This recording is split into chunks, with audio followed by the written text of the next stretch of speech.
You've accumulated 60,000 shares. How do you maintain your conviction? What is your conviction in Tesla? Why do you do this? To me, it's all about the total addressable market. Tesla is very different from every other company. It has a very strong moat. I know people don't want to talk about moat, but it's real. To me, it's real. Pace of innovation, technical capability, and also vertical integration. To me, that's the most important. We are buying the hours of the engineers. We're buying the hours of the innovation and the manufacturing. So to me, that's why owning more shares is so important, because you have to see it as a company. You cannot just see it as a stock. See it as a stock, you're always worried about share price. Oh, it go down, I'm scared. Oh, it go up, yeah, I make money, I need to get out. But when you buy a company, then you know, hey, it's a great company. I know what it's doing. I know where the future holds, and I just want to own more and more of that pie. So that's my thinking. I never really concerned about share price. Well, never is a crazy word, right? I do care, but it's not my priority. My priority is only more shares. Many investors like Tesla stock because they see massive growth coming in the future with multiple disruptive technologies like electric vehicles, energy storage, robotics, autonomy, and AI. But what's interesting is that many Tesla investors seem to become all-in investors, heavily favoring Tesla over other options. Today, we get to speak to Joseph, a long-term investor who has now accumulated over 60,000 shares of Tesla. How does one have so much conviction in Tesla despite the roller coaster ride that the company is going through? Thank you so much, Joseph. I really appreciate you joining us. Thank you for having me today.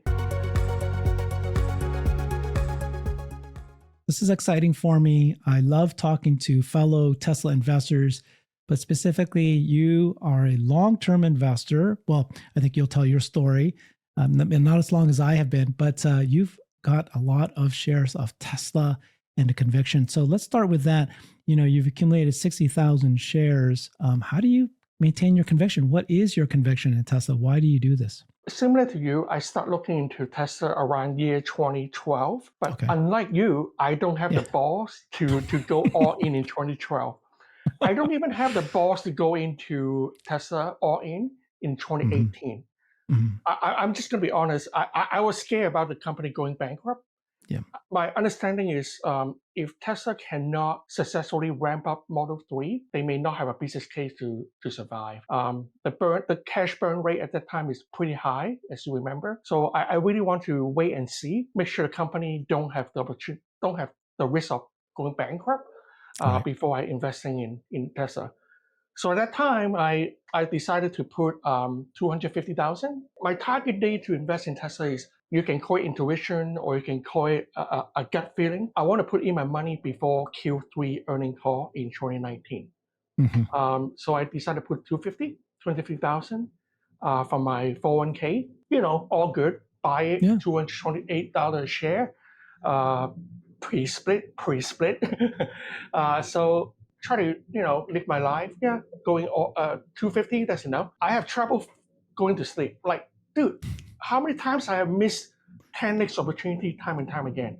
I miss Netflix, I miss Amazon, I miss Apple, I miss Facebook. This is another opportunity. Do I just want it to 250?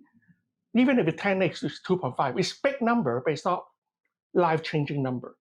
So I decided, okay, I put another 250 from my 401k. And then I, go to sleep, live my life. But then I also keep me awake at night. I'm not joking. I can't sleep. Like, something in my mind is like, it's not right. So my significant other asked me, like, what's going on? I never see you behave like that. Is something wrong? Tell me about it. I said, I invest $500,000 so far, but I don't feel like I invest enough. That's so funny. You can't sleep at night because you don't feel like you've invested enough. Can you pause there for a second and say why that is? That is the oddest experience or comment somebody's made. I think it's really come down to, I have a really high conviction and I can see a huge margin of safety once Model 3 ramp up successful. I do see like an Apple moment where with the iPhone, Apple, they can make, such a huge margin and become a $1 trillion company. Imagine this is like 10 times bigger or 20 times bigger. It's not just a phone, it's a car. It's an ecosystem evolved around starting with a car, and then now you have charging network, pretty much owning all the gas station, replaced with charging network. And now you add solar to it, At that time, we don't even talk about FSD. There's no FSD, right? 2019, nobody cared about FSD. And then Right. now become FSD, autonomous driving. After that, you have robot. I mean, the margin of Yeah. safety is like too big to ignore. But at that time, to me, it's all about owning. I think the EV market is like at 3% saturation rate. Mm. And I anticipate in 10, 15 years, it's going to go 90% plus. So Hmm. there's a huge TAM left to be fully realized. And then the EV charging network is like, imagine you have all the gas stations out there, all owned by one company with the same standard. And it's so easy and seamless to charge a car and get get from one place to another. To me, it's just very safe. It's a very safe investment as long as Tesla doesn't go bankrupt.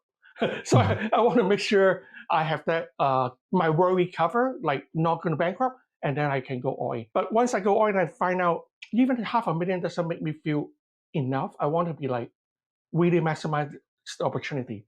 So my wife said, "Why don't you just go all in?" I'm like, "What? I never go all So in on anything." it was your wife that's recommended this. Mm-hmm. Yeah, she's like, "Why don't you put $1 million?" I'm like, "What? Mm-hmm. Okay, I think about it." And then in the morning, 6:30 in the morning, right away, I put another 479. So in total, I put $979,000 initially. Okay. Yeah. This is all in 2018 before the 2019 Q3. This before 2019 Q3. Yeah. Q3 of okay. So that is guts. You did that because you felt at that point that company wasn't going to go bankrupt anymore. Or there was what was your risk at that point? To me, I always consider the upside and the downside in every investment, right? Mm-hmm. Um, to me, the downside is at that point, Tesla is $46 billion market cap. The downside is, let's say, drop by half. Tesla become like a $20 billion market cap Mm-hmm. company. Some company is going to step in and buy it. So I'm not too worried Mm-hmm. about the Yeah. company completely becomes $0. Right. But the upside is 10x by 2030. That's my number. Yeah. However, we all know that it goes You got it. 7.5x in 1 year, which is Yeah. totally unexpected. So Yeah. to Yeah. me, that's a comfort. It's a margin of safety that I have, right? Before 2030, I already 15x my money. So now Yeah. I'm really riding on Just the writing it. next wave with Yeah. not much risk, right? I mean, Exactly. And if it goes down, you go, well, it's still higher than what I put in. So exactly. it's interesting. Okay, so that's how you did it. It took you had the balls to go that deep, that early in the company. And what was it that of course, this is not financial advice to people. This is just your particular scenario. It was your retirement fund. You didn't need it. You're fairly young. You didn't need it at any 10 years, 20 years away from that time that you did that. So I just want to be clear that was, everybody has their own different thing. What, this idea of going all in, like there's this sense I don't know, I don't have any data to back this up, but that it seems that Tesla as an investment has more than usual in terms of investors who tend to invest more of their, and don't have to be all in, but just a lot of their funds that they're investing in stock, they end up to just consolidating it to Tesla. Well, why do you think that is? What made your wife say that? It's like, that's a weird thing, I think she can see the future of Tesla also. So she don't mind to go all in with me. Just go back a little bit. I'm a very conservative investor. Mm, I'm never a all-in person in anything. yeah. Even for the other investment that make really big return, which is like 240%, 240 times return, which is Nvidia. I didn't Mm, go all in. I put like $35,000 and that's it. mm, That's all I put. mm, Um, but something triggered my mind to change my behavior is I used to be a BOGO head, a Jeff Bogo, three fund and portfolio kind of person. Have you heard about Jeff Bogo three fund portfolio? I don't think so, So, no. so basically, online there's a big group of people focused on index fund, right? Buying index Mm, fund. The mm, philosophy is they put 33% in US index, put mm, 33% into international, and the rest 30% in bond. Keep a very mm. simple approach. Very Index safe. fund will Mm. take you go all the way. I'm a heavy index fund investor until generational company like Tesla comes along, Gotcha. right? Right. If there's no Tesla, I'll still be in index fund. I don't want the risk. I don't want the headache. I don't want the Interesting. drama. I don't want any of that. Interesting. Well, first of all, you said drama, which is odd because obviously Tesla has the most drama there is.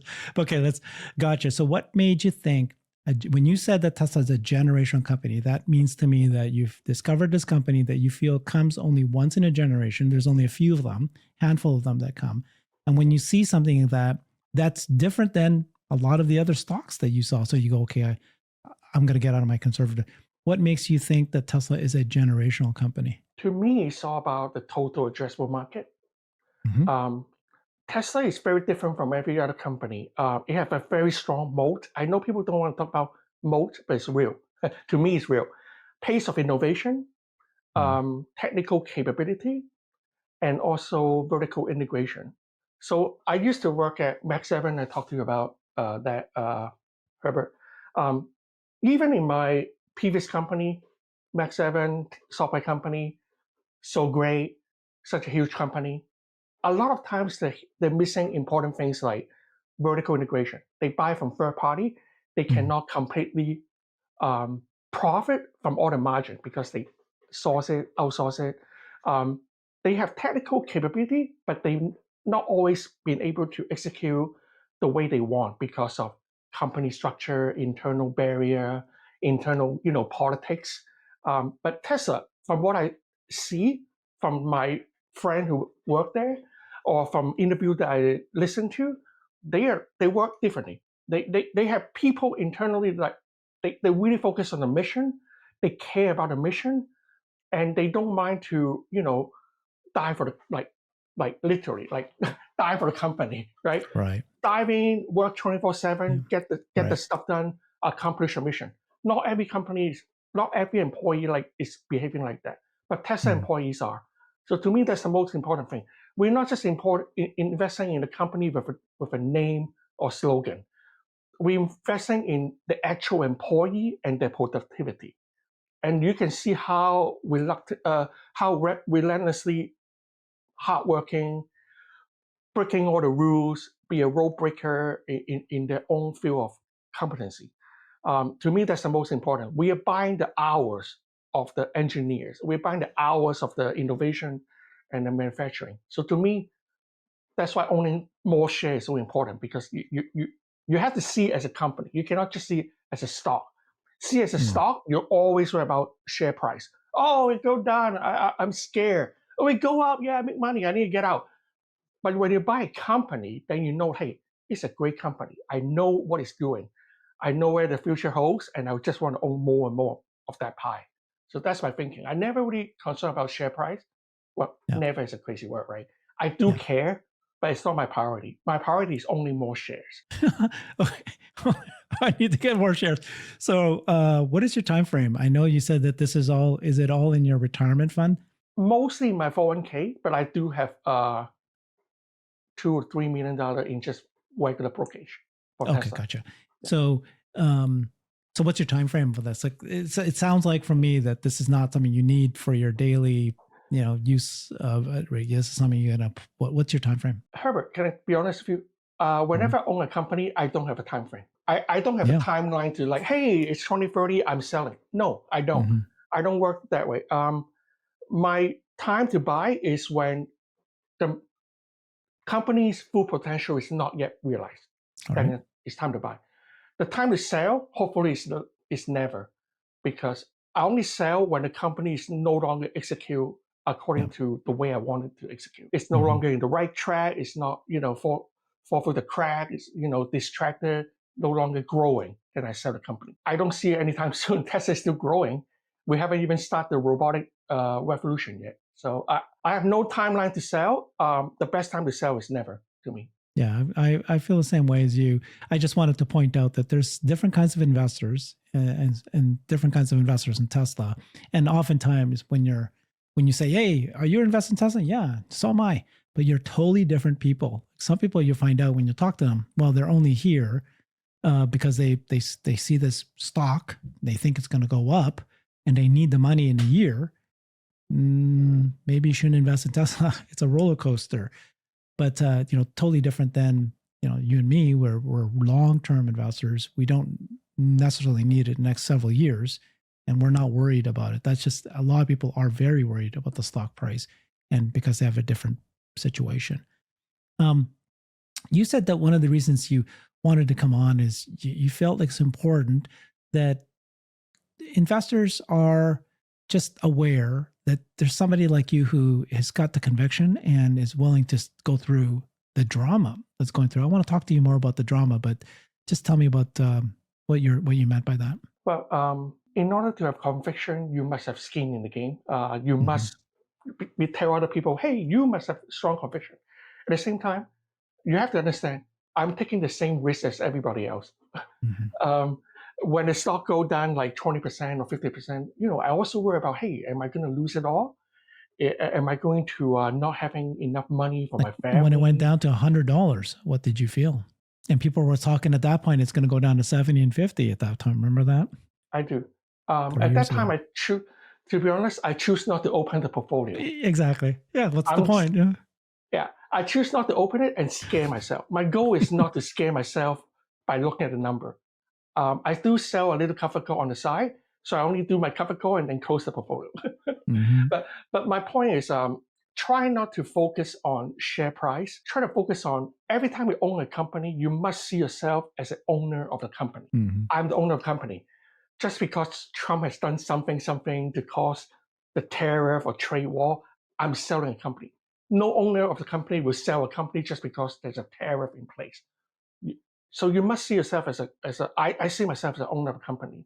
I My conviction comes in. I know the company really well. I know the philosophy of the company. I know how to make money. I know that if there's a company is not doing well, we have the cash reserve to sustain a long period of time.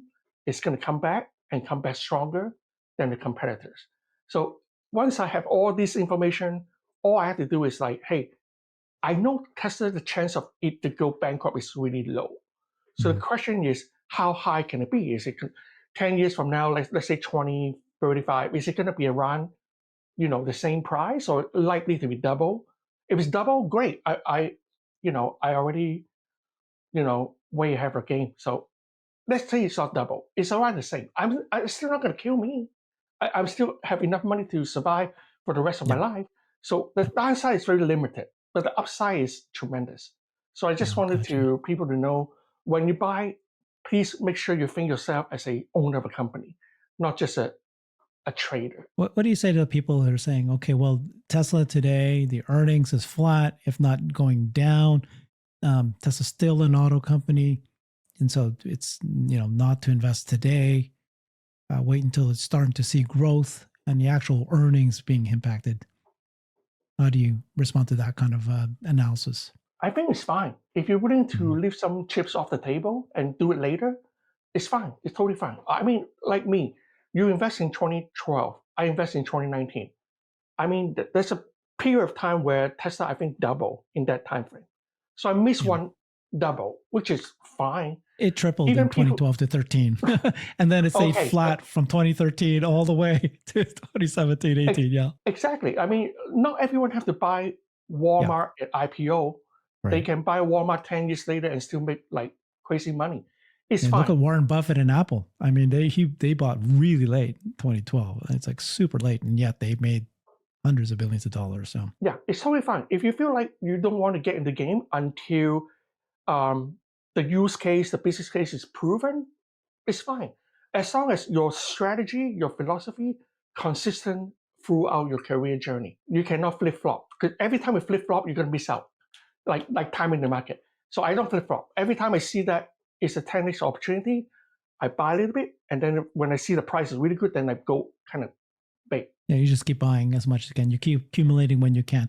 Um, all right, and then so let's talk drama. So how did you handle all the drama? Elon Musk is one point the best CEO I think consider of anybody that's out there, possibly in history, depending on how you define things, because of all the companies he's ever shown you that he's able to prove himself. Same time, people think that he's also one of the most, he got into politics. He's very divisive. Um, Yeah, he just says things that people can't believe that he is as the CEO of a large company. And so we've been through a tremendous amount of, I could probably name 8 of them, right? Calling somebody a pedophile, having sex with a horse. That's unbelievable. Just crazy things going, the go private, company's going to go private, all that. And then, of course, is even now very political. How did you handle Elon Musk? What do you think of him? So, okay, in the beginning, when I first invested in the first few years, I get frustrated. I'm not gonna lie, I Mm. get frustrated. I Mm. keep saying, why don't you just don't talk about it? Mm-hmm. Why you have to involve yourself into every single Mm. controversy? But then later on, when I experience it more and more, I come into this mindset to give it to myself, which is there are 2 things I hate the most and I have to overcome. First, Elon's gonna Elon. Elon is not change for anybody. He's going to be the Yep. way he is. Yep. My number two concern is government intervention. We cannot control government. Government do some stupid stuff to cause Tesla to go down. Okay, so these two are reality. The question to myself is, with that two concern, will I still willing to bet big on this company? If the answer is yes, then I stay invested and don't even bother about it anymore because these two facts is not going to change. If the answer is no, I should wait for a high point and sell my share and get out. Because Elon will continue Elon, government will continue the government. So once you have that mindset, like, hey, these two is a fact. They will never change. Elon will continue Elon, government will continue government. And then if you're willing to hold, then don't even put that into your concern anymore because it's a fact. There's nothing you can do about it. We should Yep. focus on things that we can control, which is not the share price, but the share count, right? That's the only thing that matters to us. So that's I Yeah. compartmentalize my thinking. Like, Yeah. I follow with you. Yeah. We still hear, just most recently, Dan Ives very concerned about Elon, saying that, he just recently said that Elon needs to step up. He needs to, the next 90 days of what Elon does is going to make or break the company, those kind of comments. And at the end of the day, you can't control him. He's going to do what he's done. And then at the end of the day, though, I like, even despite all the things he's doing, that sure, a lot of it causes the stock to fall, people not buying the cars. At the end of the day, he's also the same person who's going to make the stock 10x, 20x, 100x more than anyone else. I'd still rather put my bet on somebody like that than, ideally, he does not, the famous Michael Jordan quote, right? Which is, it's not a green thing. It's not a blue thing or red thing. It's a green thing. Republicans buy shoes too. So he tried to stay out of politics. Ideally, that's what Tesla would have done or Elon done, but he doesn't. And at this point, he's going all in. And his thinking, though, was he had to do this because, of course, the Democrats were going after him. And now, do you think that he made the right bet, which is, the bet of the ages was get that even actually Dan Ives said, right? Get really close to Donald Trump, and that now you're going to get national approval for full self-driving. You're going to get AI. You're going to get robotics. You're going to get that kind of closer, positive relationship with the bot. That outweighed the fight against the one politics over another. Do you agree with that? to be honest, I think that's the only way to go because going with Democrat is not going to work because Democrat is driven by lobbyists and a lot of fraud and scam. Elon is all about the truth, so ideologically, he's not feeding in the current way of Democrat thinking. I'm leaning toward Trump because he's fighting for the country. Whether he's controversial or not, we must work with the existing government leadership. So Trump is good for Tesla. First of all, full self-driving, we need government on our side. Hopefully, they how to say they federalize the regulation so that it doesn't have to be like state by state Yeah. approval, Yeah. but at a USA level, which is why it's important to involve himself into the government current leadership. To me, that's important. To me, there's no other way. Democrat is going down. whether we like it or not. This party is against the people. It's working for the lobbyists and some elite group of you know um, people who want to do harm to the country. So to me, going with the Trump route is the way to go.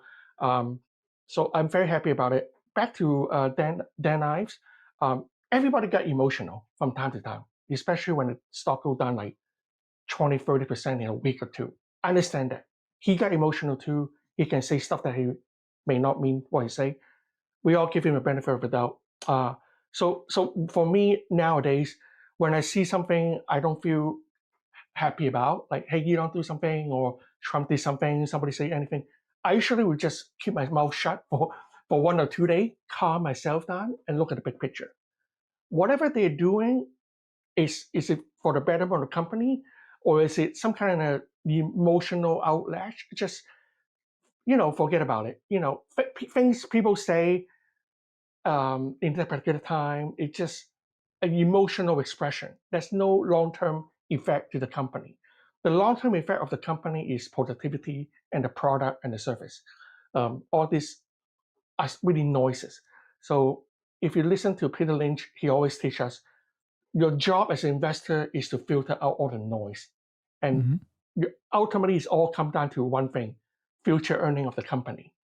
Do you think 10 years from now, the future earnings will be higher or lower? That's all that matters. The rest is just noise.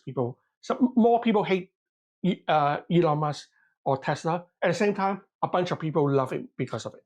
So maybe it's a net gain. Mm-hmm. Okay. And then so let's go through each of the businesses and what your forecast is, right? So the one that's most ready to come to fruition, well, I guess we should talk about the cars as well, but let's go with autonomy. That's going to be announced in June. It looks like everything is still on track with that. What's your thinking about how, what time frame? When is what's Tesla's position in robotaxi? And just kind of give me a sense of, are you somebody who thinks that it's going to take 10 years? Is it going to happen in 6 months? What's your thinking about robotaxi? The typical answer is really hard to gauge because as you launch a product in a brand new product in a brand new country, in never been done before, there are a lot of hiccups. So I'm sure Tesla will want to launch in just one city first with a small fleet of vehicle, mostly going to be internal Tesla vehicle. It's not going to be like my car or your car in Austin. Maybe after they've proven that it's running smoothly, no hiccup, they will gradually expand the region to maybe like San Francisco or San Diego or Las Vegas. So I see that they're going to gradually add on more cities and gradually increase the fleet number of vehicle. I think somebody mentioned uh, customer vehicle will gradually be included in the robotaxi network, maybe beginning of 2026. So that's my timeline. I don't think we're going to add our vehicle there until like 2026. Right. Okay. Yeah. Not the second half of next year. It's actually what he said. So that's okay. Second half of 2026. So that's your thinking. And then what's your conviction on full self-driving? You drive it yourself, robotaxi, where it goes? I drive it myself. It's pretty good. So basically, more than 50% of my driving is full self-driving now. My situation is I don't think the full self-driving can park the car yet in the destination. So I think once it nailed down that parking situation, it's really done. So I'm not too worried about it's the future. We all can see FSD is really happening. So I don't even think there's a chance that it's not happening. It's just how fast. But my big use case is not FSD. My reason to stay is because of robot. FSD is great. It's going to be triple our market cap. But my long-term goal is really the Optimus robot. That's my thing. Yeah. So, this is funny. Let's go back to the original conversation we had, which is I invested in 2012, you did in 2019. And you talked about at the time just the Model 3 ramp and that the electric vehicle TAM is so massive. And even at that time, you kind of like poo-pooed the conversation that Elon every year said, oh, FSC's coming. But that wasn't your conviction. That wasn't it. You invested in the company because you believed in the innovation engine. And then guess what? All of a sudden, the innovation engine shows up as robotaxi.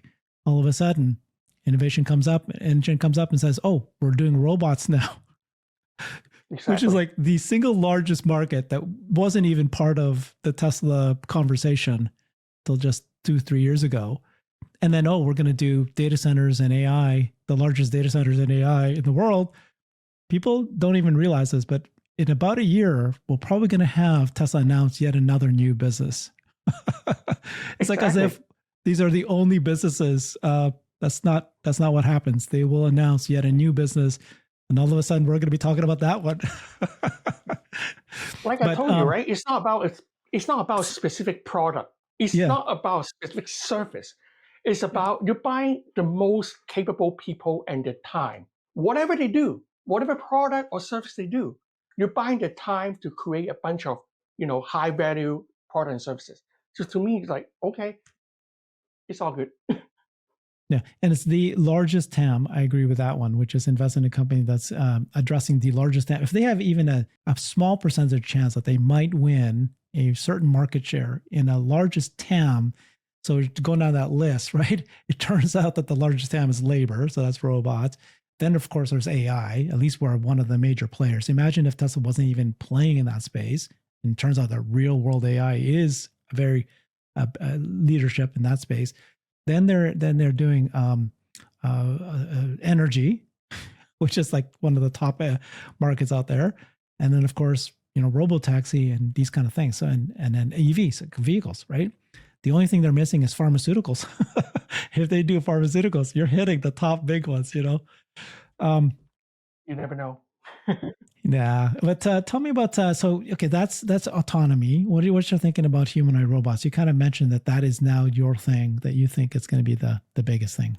I honestly cannot think of a bigger thing than robot because robot eventually will be able to make other product by robot. So it's like a snowballing effect. Yeah, it's disrupting labor. Disrupting labor. What else can be bigger than that? And with robot, you can just work 24/7. Well, not 24/7. You can swap it out. The Mm-hmm. robot may work 20 hours, charge for 4 hours, and then go back and swap with the existing one. So to me, the robot is really the future growth. And I'm really happy that Tesla is no longer showing the robot doing the demo. I think they realize a lot of Chinese company are trying to find out what they do, so they try to keep it close to the chest. They don't show any more, critical innovation and improvement. But I think behind the scene, they're really, really ready for next year. So I think they're going to aim for pre-order or something next year, right? That's what they said. Mm-hmm.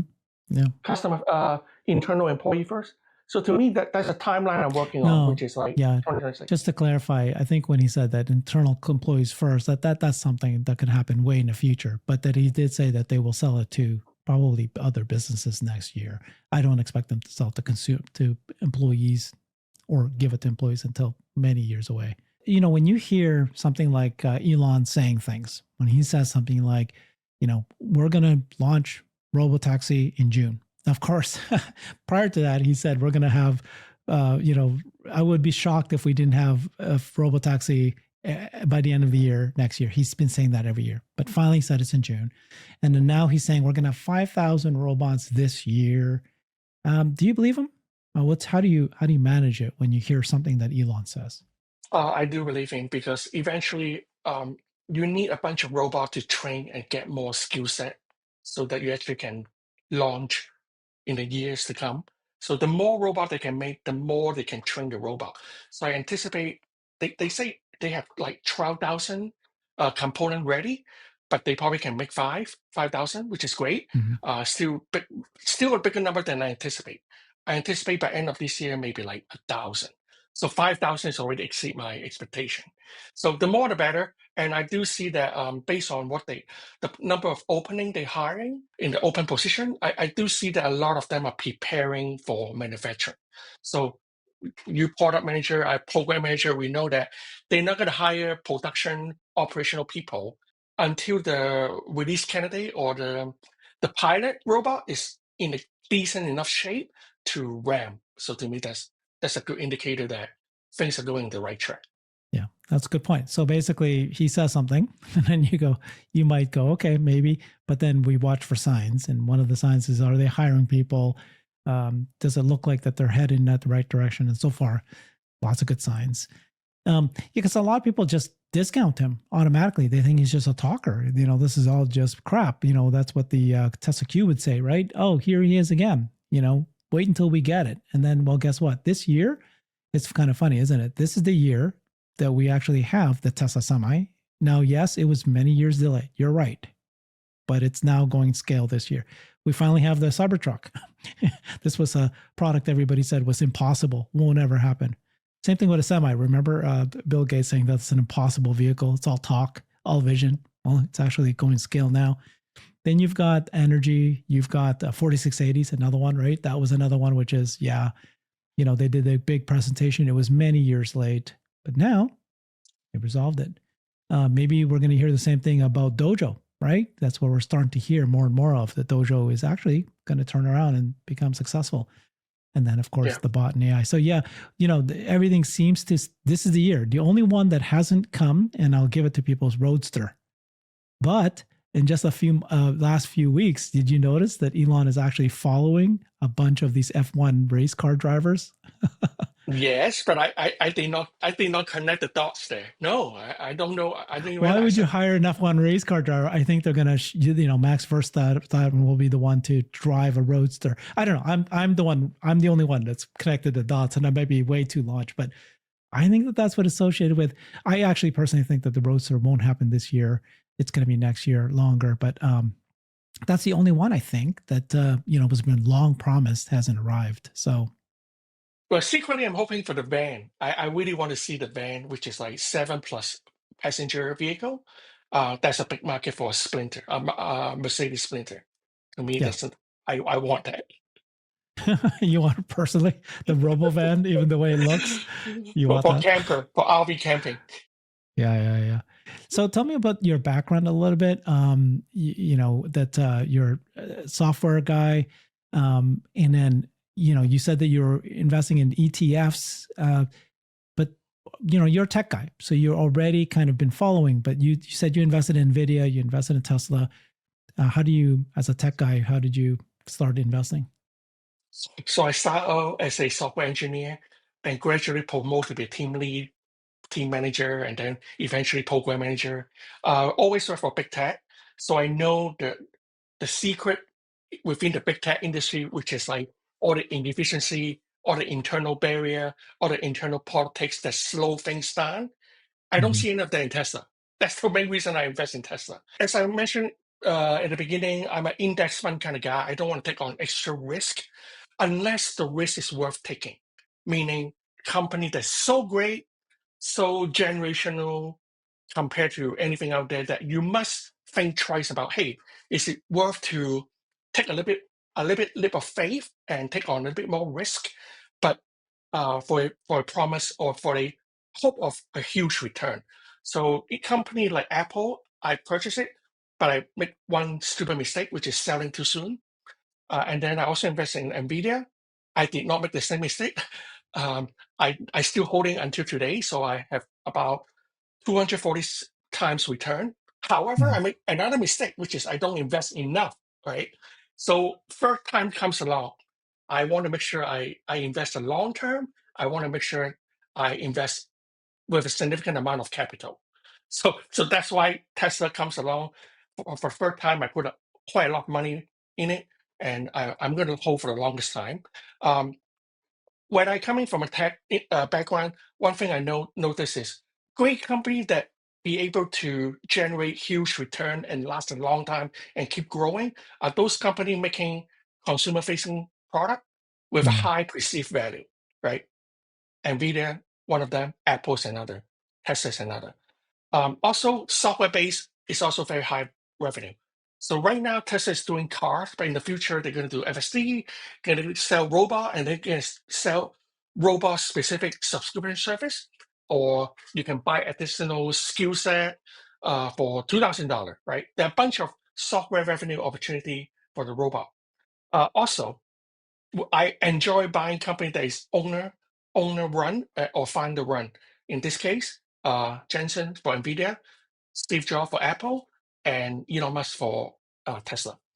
Also, huge TAM. Everything that Tesla investing or put the energy in everything is huge TAM, disrupting the whole semi industry, disrupting the whole EV industry. Everything is huge, right? Even if they don't get like 50% market share, they may get like 25% market share. It's still, huge amount of money. And everything that they do is scalable. And with they don't really scale until the BOM makes sense. The bill of material makes sense, Build right? material. Mhm. Right. We all work on product. We all know that you can make a fancy product. You can make a product that everybody wants, but the company don't make money, right? So that doesn't work. You must have a product that's making good money. The BOM makes sense before you scale it up, right? Scale it up, bunch of skill going left and right, different country. So Tesla is doing everything right. They don't scale until they know for sure they're making money. Then they make it big. Tesla, Nvidia, and Apple, they all have the same characteristic. So to me, that tells me, hey, maybe it's time to, be less conservative and more, take a leap of faith in buying this company more heavily. So that's why I changed my philosophy. And my Okay. philosophy at the beginning is always like, hey, buy index fund. But then gradually over time, it become, well, how can I improve that, right? Yeah. The way to improve that is buy index fund, but subtract the worst company, right? So you Mhm. own in S&P, but then subtract Nikola. Then now you right away you beat the index. And then now the second approach is, okay, now I subtract Nikola. Maybe I can subtract GM also. So it become a process elimination, right? Index minus worst company, worst company, worst company. Draw down line. In the end, it become my philosophy become it's really come down to buying the good company, buying good company at the right price. So Yeah. that's how my philosophy evolved over time. And now I just look for good company and start a position, hold on to it. If the price is right, buy more. If the price is right, buy more. If it appears overvalued, I just hold. That's it. It's not that complicated. Do you actually have price targets for Tesla? Do you have something that you think the stock will be by the end of this year, by next year, by whatever? Do you have price targets? I don't really care short term like this year what the price is. I guessing about between 450 to 500. I never really change it. But if it doesn't hit that number, it simply doesn't mean that the company doesn't worth that price. It simply means that the market don't put a price tag like I did. So to me, it doesn't really matter. What it matters is 5 year, 10 year down the road, where the company land, what they have accomplished. The price will eventually catch up to the reality. That's how I see it. Well, yeah, but do you have an estimate? What do you think it might be? I think about 450 to 500 end of Yeah. 2025. Okay. And then, Oh, by by 2030, end of 2030, my thinking is around 8,200. But since people all call it crazy, I say, okay, when you think I'm crazy, just cut it in 50%, call it 4,000. So my base case is $4,000, around 4,000 by 2030. okay, so that 4,000 will be a 20x, right? Because if it's, let's say, $200 now, $300 now, maybe a 10x. Okay. What do you consider to be the biggest risk? So you said that good cash, making money, um, unlikely for it to bankrupt. But what are the biggest risks in terms of your investment for Tesla? It remains the same government intervention and Elon doing Elon thing that is not necessarily the best for Tesla. Um, Mm-hmm. so I don't like people. I don't like my CEO involved in politics. I cannot control it. It is what it is. But I think politics is a risk to us. But I already consider that is a fact, so I no longer let it bother me. But yeah, that remains to be the case. Being and government doing government thing. So how do you view it in terms of Elon being the key man risk? It's often believed, and I think correctly, that the number one risk for Tesla investment is the key man risk. At the same time, it's kind of funny, isn't it? At the same time, you don't necessarily, Elon is not even spending a lot of time because He spends a lot of time, but he spends it on the right things that's needed to be done at the right point. He's got the right people. It's not like he's overseeing Giga Shanghai. He's got Tom Jude that's doing that. He's not doing the 4680. But when there's a problem, he comes, right? What would happen if something happened to Elon? I think gradually he's gonna. It's just my opinion. I think sometime between now and 2030, likely he's gonna step down as CEO, take in like a architect kind of role or chief engineer, sit in the back, let other people run the day to day, just like SpaceX, Green Shotwell running SpaceX perfectly. Maybe we need a Green Shotwell in Tesla running the day to day, so Elon can be the spiritual leader, the visionary. So to me, that's a perfect outcome. Um, I think the philosophy and the way of work of Tesla is already well established. People know they need to like do whatever to get stuff done. Um, the mission is really clear. The people are really highly motivated. So to me, that is already laid the foundation work for Tesla to succeed. All we need is just a day-to-day kind of CEO to run the business and let Elon continue to Elon. Mm-hmm. Yeah. What do you think about some people who say that, boy, they wish that the succession plan was clearer, that we can actually see the top executives. I see them because I'm so close to the company, but a general person out there doesn't know anybody except for for Elon. Do you think they could do a better job of identifying, second in commands and giving them more face time? I'll be surprised if they're not even talking about it. As I think the board of directors already, Yeah, for behind the sure. scene talking about for sure. Yeah, I don't even think is it. I don't know if they have a plan or not. I really don't. But all I'm saying is the board of directors should have a discussion about this, along the way. So I'm not really Hmm. concerned about a sudden drop of 50% because Elon is stepping down or anything. To me, they will have a succession plan, and we put our trust into the board. That's why we pay the board, right, to have a plan. Yeah. So you're not. It's a worry for you, but it's not the end of the world. Would you continue investing in Tesla if Elon did step down or something happened to him? If the Yes, I will, because if the company remain focused and execute good, just like Tim Cook, right? Tim Cook take over from Steve Jobs. What happened to Apple? It Yeah. go up, right? I mean, as long as the company culture and the product and services remain to be good and on track, well executed, then I don't see a reason to divest from Tesla.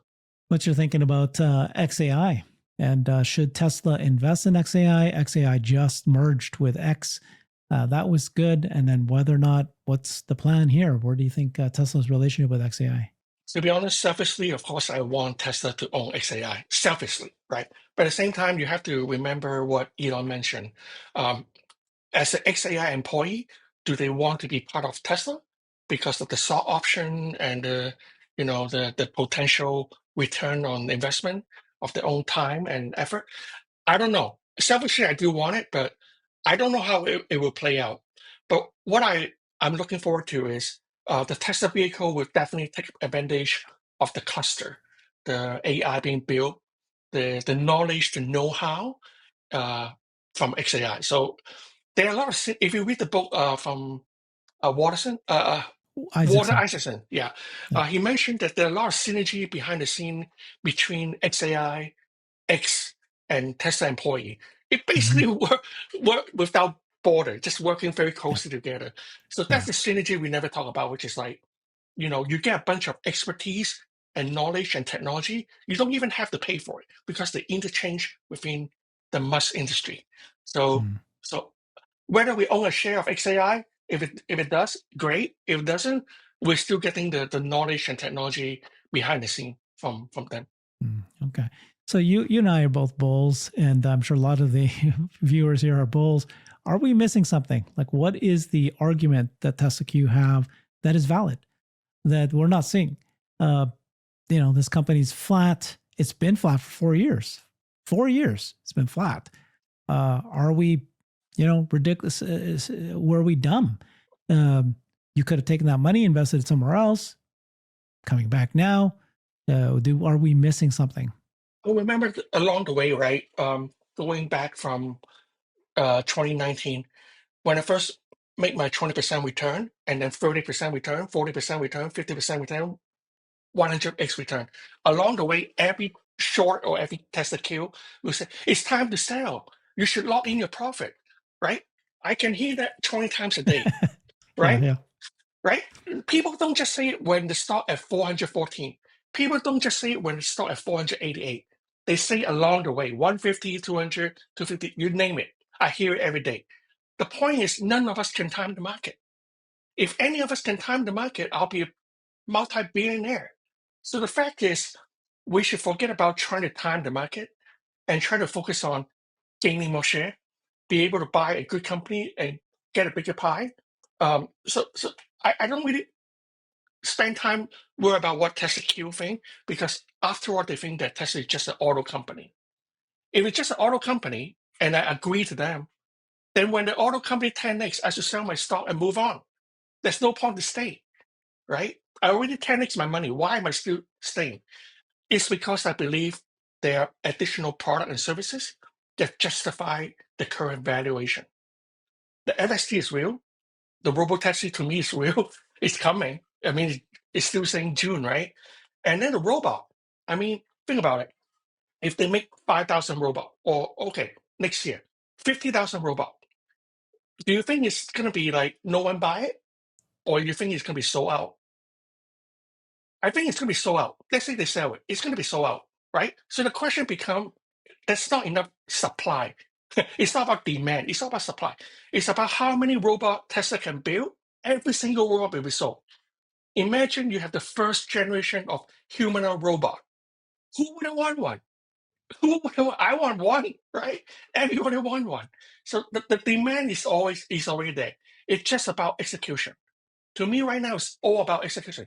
Can Tesla pull it off? It's really difficult, right? But to me, in order to have the robot be a reality, it must do these three things: be able to walk in any terrain, like paved road, unpaved road, be able to get up and down from different stairs and different level.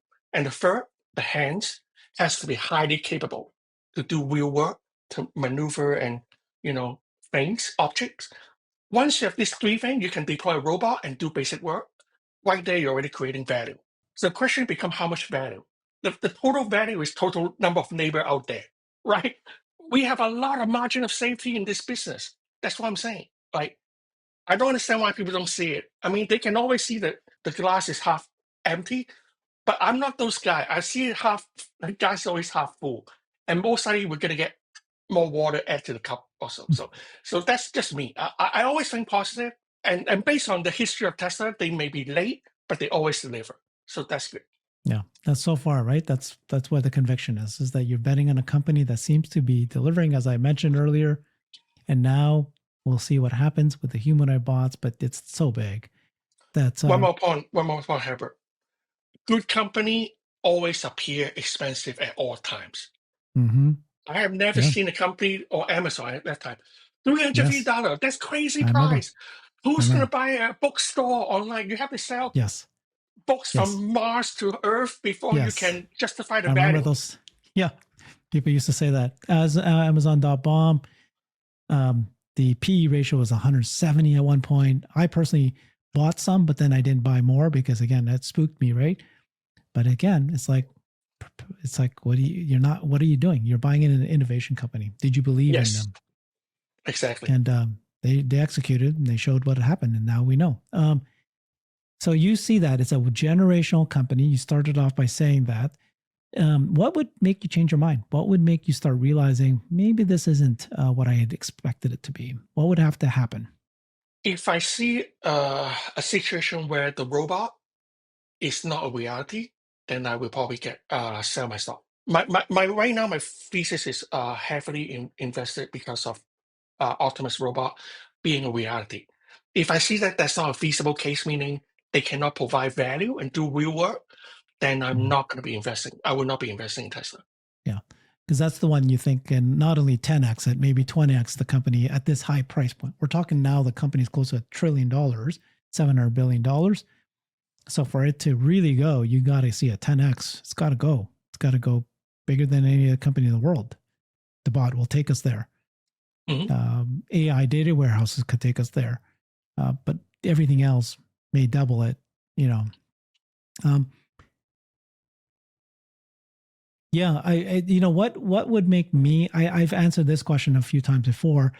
I'm a product manager. You're a program manager, and I invested in Tesla because if it's an innovation company, and if I started seeing that it's not innovating anymore, then that's to me that's the but it's funny because I was saying that before the bots, but now that you have the bots, it's almost like the it's like the boss is so big that I don't Mhm. actually need it to innovate anymore. but you get what I'm saying, like to actually innovate in factory building of the bots, innovate in the ecosystem that you were talking about. That's just it's all over the iPhone again. And so I left Apple a couple of years ago because I felt like they weren't innovating anymore. And that's just a very different company than for the decades that I was invested in it. Just stopped feeling it. Even though, of course, dividends, buybacks, stock's going to keep going up, but it's just It's not no what longer the I'm. same.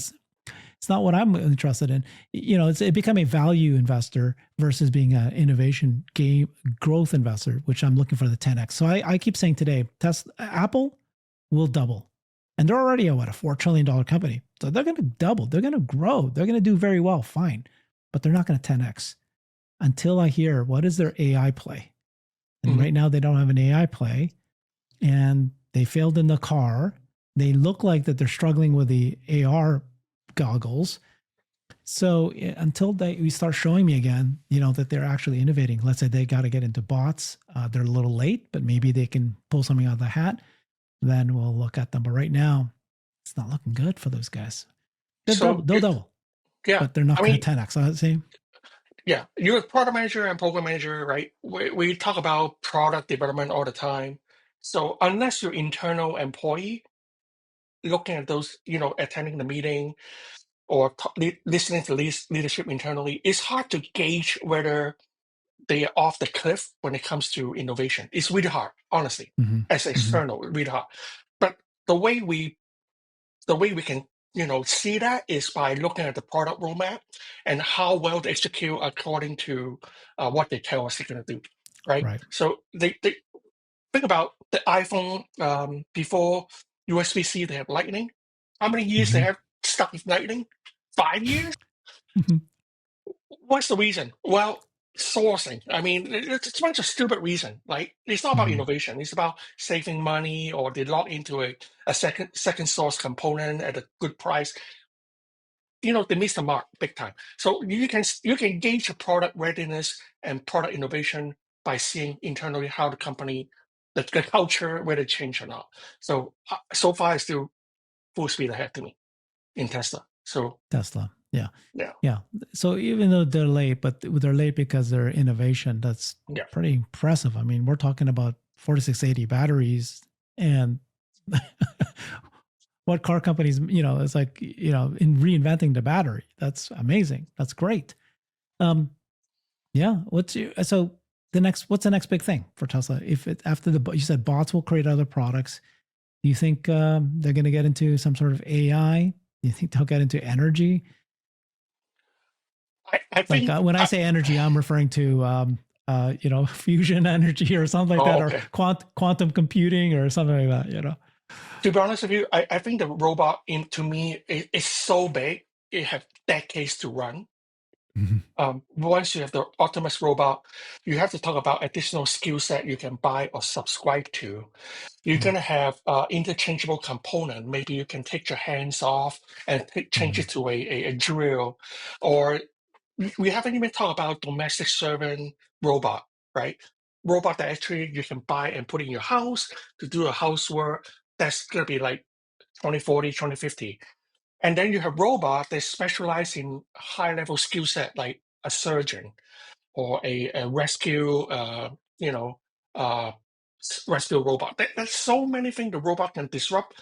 It's going to take years for this story to play out. We're just at the beginning. We're not even in inning number one. Yeah, Putting a no, we bot haven't in the started. in a factory doing manufacturing work is like step Yeah, one. There's yeah, so many future opportunity with just robot alone. So appreciate it. Wonderful. Thank you so much. I really appreciate it, Joseph. This is fantastic conversation. You have 60,000 shares. That's a lot. Your conviction came on strong. You answered a lot of good questions, a lot of questions really well. People can find you on X, right? At Shrimp Tesla Long. I'll put that in the description. Any final thoughts about Tesla and your investment in it?